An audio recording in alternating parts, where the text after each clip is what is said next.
Ұйқыға кететін қонжық. Ертеде тыныш қана орманда кішкентай қонжық өмір сүріпті. Ол өте мейірімді, бірақ сәл тентек екен. Күн батып аспанда ай көрінгенде анасы қонжыққа: «Балам, ұйықтайтын уақыт болды» депті. Бірақ қонжық: «Жоқ, мен әлі ойнаймын» деп орманға шығып кетіпті. Орман тым-тырс екен. Жапырақтар сыбдырлап, самал жел баяу есіп тұрды. Қонжық кішкентай кірпіні көріпті. «Кірпішім, сен не істеп жүрсің?» деп сұрапты. «Мен де ұйықтауға бара жатырмын» депті кірпі. Сәл әрі жүрсе, кішкентай қоянды көріпті. «Қоян, сен ше?» «Мен тәтті түстер көру үшін ұйықтаймын» деп күлімсірепті қоян.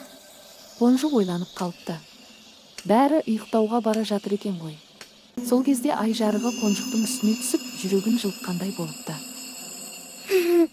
Қонжық анасының құшағын сағынып үйіне қайтыпты. Анасы оны ақырын құшақтап: «Жарайсың, балам» деп маңдайынан сипапты.